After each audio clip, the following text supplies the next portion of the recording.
राजस्थान विधानसभा में आज एक और काला अध्याय जुड़ गया जब बर्खास्त मंत्री राजेंद्र सिंह गुढ़ा ने शांति धारीवाल से धक्का-मुक्की की और उसके बाद कांग्रेस नेताओं ने उनके साथ जो मारपीट की और फिर गुढ़ा को मार्शलों ने सदन से बाहर निकाल दिया। लाल किताब अब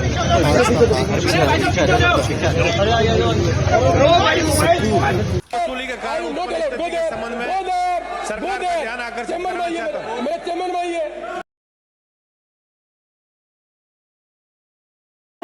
आइए, मैं चेंबर में आइए, या not allowed, I will not allow you, I will not allow. वो डायरी उन्होंने मेरे से क्यों छीन ली? वो डायरी हो छीनना नैतिक था क्या? इसमें क्या है वो मैं बता दूंगा अभी टाइम बहुत बड़ा जनता में दूंगा। कौन कौन से नाम आऊंगा? कौन कौन से नाम है? जो नाम से कर लेना चाहेंगे एक तो नाम बताना चाहेंगे बड़े नाम। अशोक जी गहलोत के थ्रू है, अशोक जी गहलोत और कौन फाइनेंस वो है, होम हुआ है, सीएम हुआ है, सारा सिस्टम उनके पास है। बाकी क्या है? बाकी तो और कौन लिखी किस न तो लाल किताब में कुछ लिखा हुआ है और न ही किसी के नाम, सिर्फ तो ये कर बम देंगे, है। वो कर देंगे, ये हो जाएगा। मैं बताना चाह रहा हूँ, मैं राजस्थान की राव सेखा का वंशज हूँ।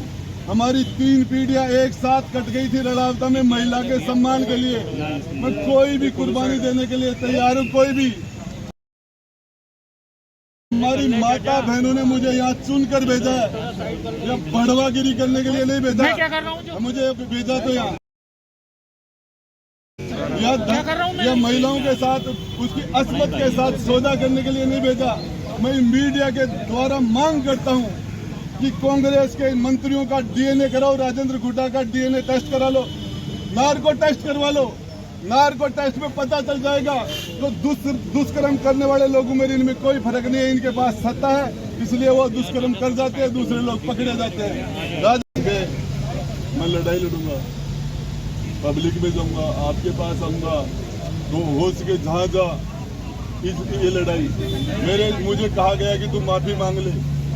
मैंने कहा क्या? कहा आपको माफी मांगे? मुझे रंधावा जी तो आपके चैनल के थ्रू कह रहे माफी मांग ले, बाकी on the record, of the record सारे लोग कह रहे माफी मांग ले। क्या गलती की है मैंने? राजेंद्र सिंह गुढ़ा खुद के ही बयानों में खुद उलझ कर रह गए। न तो लाल डायरी में कुछ लिखा हुआ है और न ही लाल डायरी में किसी के नाम है। लाल डायरी का हवा भी विपक्ष के द्वारा खड़ा किया गया है। राजेंद्र गुढ़ा मोहरा मात्र है और ये सिर्फ चुनावी मुद्दा जरूर बनकर रह जाएगा। इससे गुढ़ा को चुनावी फ़ायदा जरूर मिल सकता है। विपक्ष को हथियार की तरह इस्तेमाल करेगा और कांग्रेस सरकार की बदनामी करने में कोई कसर नहीं छोड़ेगा। फिलहाल तो गुढ़ा ने इसके खिलाफ मोर्चा खोल दिया है। आपके खिलाफ कांग्रेस कार्रवाई भी कर सकती है, आपके खिलाफ कांग्रेस कार्रवाई कर सकती है। देखिए, जेल जाने के लिए मेरे झूठे मुकदमे लगाए गए। मैंने तो एक महिला की 2 बेटियों की शादी थी, मेरी जेब से 3,84,000 रुपए मैंने देखी उसकी 2 बच्ची की शादी कराई। और ये मुझे मेरे मुकदमा लगाया मेरे अपहरण का। मैं इनका मंत्री था तो मुझे गिरफ्तार कर लेते, अभी भी मुझे गिरफ्तार करते हैं तो मैं इनका वेलकम करता हूँ। इनकी माँ ने दूध पिलाया है तो ये मुझे गिरफ्तार करे। राजस्थान की जनता, राजस्थान की सड़कों पर इनका निकलना मुश्किल हो जाएगा 2023 के दिसंबर में। गुढ़ा जी, इतना सब कुछ आपके साथ हुआ तो आप लाल डायरी के जो तथ्य हैं वो आप छुपा क्यों रहे हैं? आप किसका इंतजार कर रहे हैं? मैं मेरी डायरी में टेबल करना चाह रहा था, मैं टेबल करना चाह रहा था अध्यक्ष के सामने, मुझे टेबल नहीं करने दी गई डायरी। तो आप आज मीडिया के सामने टेबल कर सकते हैं उसको? देखिए, मैं मीडिया के सामने क्या टेबल करूंगा? मैं पूछना चाहता था इस डायरी पर यदि जांच करवा दे तो मैं डायरी उनको दे के और टेबल कर रहा था। मैं तो डायरी को मेरे से छीनी क्यों गई वो डायरी? मैं तो अध्यक्ष जी को टेबल करना चाह रहा था। जिस तरीके से इन्होंने मेरे साथ लात घुसे मारे, मुझे जमीन पर गिरा दिया गया।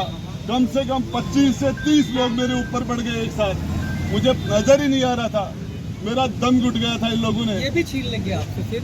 मेरे छीन लेंगे तो मैं लड़ूंगा, जनता के बीच में जाऊंगा। आप मीडिया चौथा समय लोकतंत्र का गुढ़ा की जिस लाल किताब को भाजपा चुनावी मुद्दा बनाने जा रही है, दरअसल वो किताब झूठ का हिस्सा है। अगर मैंने फोन किया और मेरी साजिश को प्रमाणित कर दे तो सरकार लिए बैठे, किसने हाथ बांधे हैं उनको? और मैं अगर टेलीफोन करूंगा तो क्यों नहीं करूंगा? कोई मेरे पर प्रतिबंध है क्या?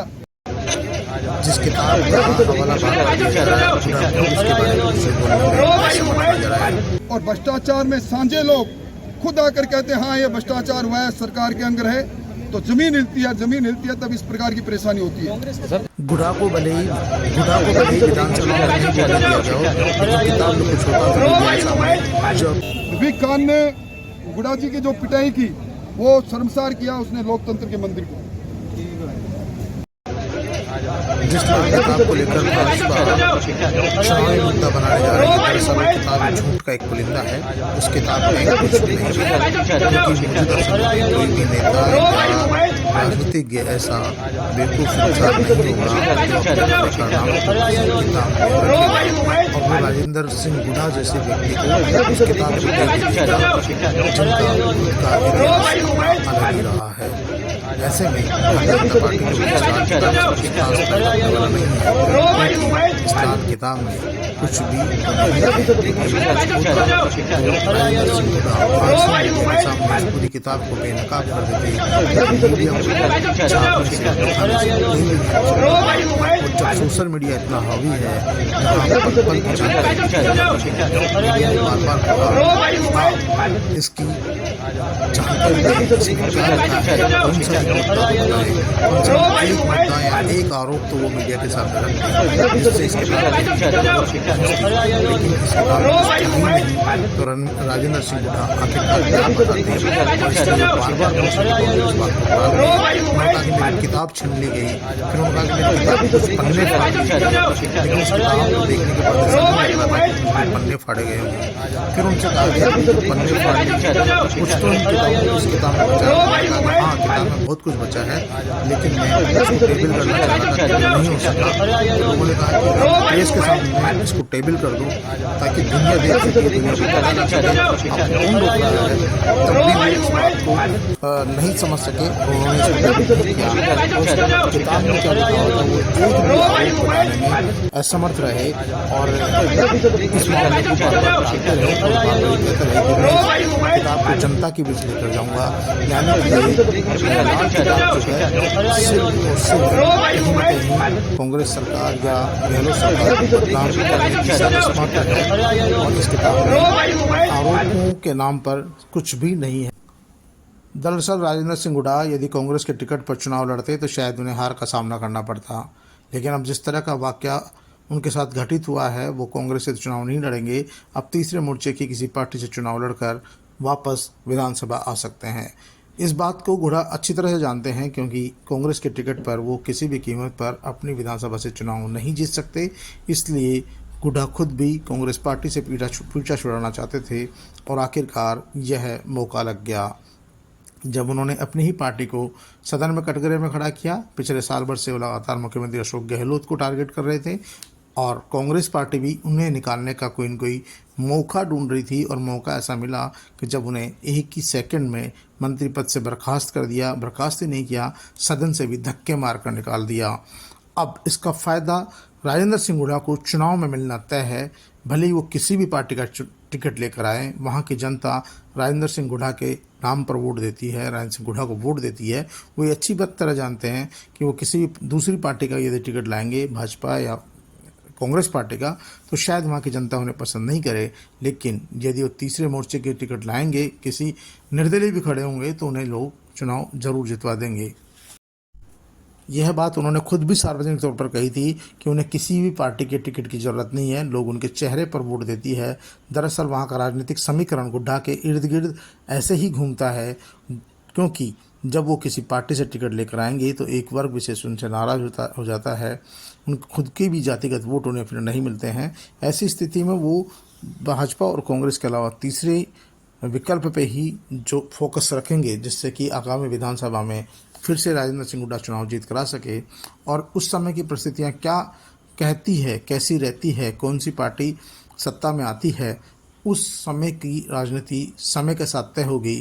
फिलहाल तो राजेंद्र सिंह गुडा सदन से बाहर हो गए, उन्हें निलंबित कर दिया गया। आज जो सदन में हुआ बहुत ही दुर्भाग्यपूर्ण है, लेकिन राजेंद्र सिंह गुडा को इसका लाभ जरूर मिलेगा, भाजपा को भी इसका लाभ मिलने की उम्मीद की जा रही है। हाँ, इस घटनाक्रम से कांग्रेस पार्टी और मुख्यमंत्री अशोक गहलोत की छवि जरूर खराब होगी और ख़ास तौर पर जनता जनार्दन में ये लाल किताब बड़ा मुद्दा बनेगी।